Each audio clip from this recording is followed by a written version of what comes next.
Cet anime est hors du commun. Dedans, il y a tout ce que vous aimez. De l'action, des pouvoirs, des stratégies, du sexe. Ouais, là, je parle de toi, là. Et en plus, tout ça est vraiment bien ficelé. J'en avais parlé vite fait dans un top 4. Mais pour moi, c'est une masterclass, donc j'étais obligé d'en faire une vidéo dessus. Bref, aujourd'hui, on va parler de la pépite Hidaton. Un anime aussi trash que bien. Vous allez pas être déçus. Comme d'habitude, le petit like, ça fait plaisir et ça aide beaucoup. 10 000, c'est votre objectif. Si on les atteint, je regarderai le hentai le plus trash qui existe. C'est un challenge américain que j'amènerai en France. Et on continue les versus. Mets-moi en commentaire celui que tu choisis entre les deux personnages. Bref, vous êtes là pour la vidéo. Francis, générique.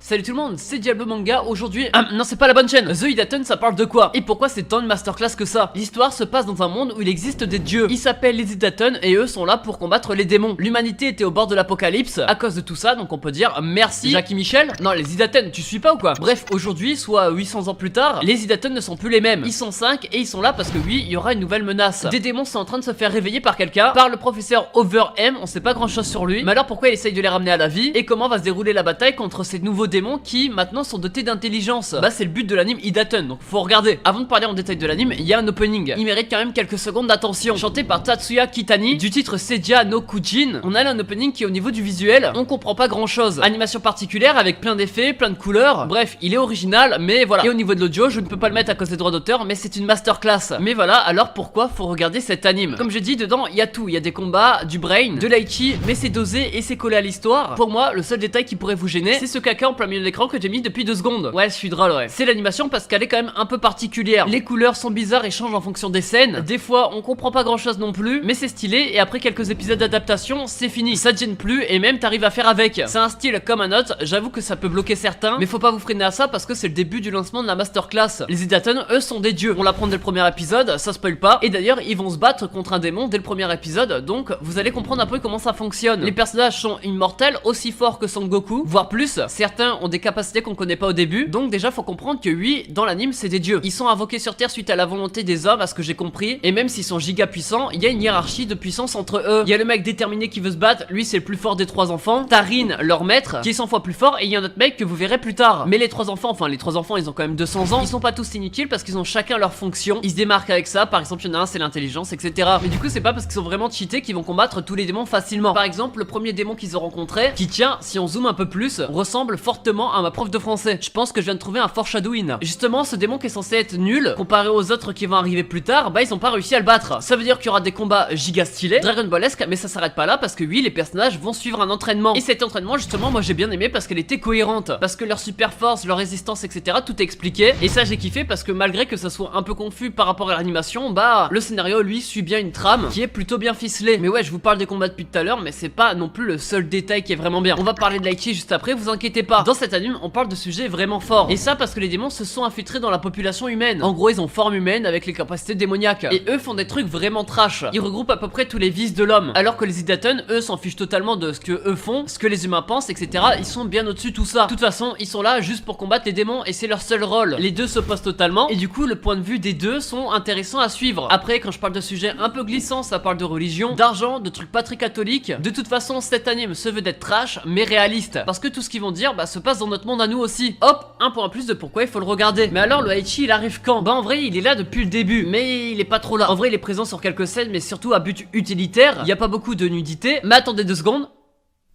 Non rien, en fait le Aichi est tourné tout autour d'un personnage qui s'appelle Miku. Et elle en fait son vice c'est les plaisirs sexuels. Elle est habillée légèrement mais elle est jamais dénudée, etc, etc. Ne soyez pas déçus, justement je trouve que c'est un Aichi qui est dosé à bonne dose. C'est du fanservice mais pas trop présent parce qu'il pourrait presque passer inaperçu. Concernant l'avancée de l'intrigue également, elle est aussi cohérente. Ça m'a fait un peu penser à l'arc des chimères de Hunter x Hunter. Quand ils essayent de s'infiltrer dans le château, bah là c'était pareil. Une stratégie mise en place, une date d'attaque. Tout était préparé par le mec qui était intelligent des Hidaton et tout devait être suivi à la lettre. Heureusement que Miku du côté des démons était là parce que elle aussi est très intelligente. Et en plus des combats, bah il y aura aussi des combats qui seront psychologiques. Ça sera comme un jeu d'échecs. Et c'est pour ça que moi j'ai surkiffé cet anime. Dedans il y avait tout, de l'action, la psychologie, un scénario cohérent, du badass. Ce chat mais non mais regardez le... Là je m'emporte un peu là. The Idaten ça a été une très bonne découverte pour moi. Disponible sur Crunchyroll, il y a 11 épisodes. Il touche pour genre action, aventure, ecchi, fantasy et pour thème dieu, déesse, démon. Il vient tout droit du studio Mappa, un studio que vous connaissez peut-être. Et il est déconseillé au moins de 18 ans. Âge que je comprends pas trop parce que lui l'anime est trash mais il est pas aussi puissant que Redo of Healer. Après je veux bien l'admettre qu'il faut une certaine maturité pour le comprendre. Mais bon, bref, c'est Trash Manga, je vous ai parlé d'un anime hors du commun qui pour moi c'est vraiment une masterclass. Comme d'hab, le petit like si t'as aimé, ça fait plaisir et ça aide beaucoup. 10 000 likes pour avoir la vidéo sur le pire hentai que je regarderai en boucle.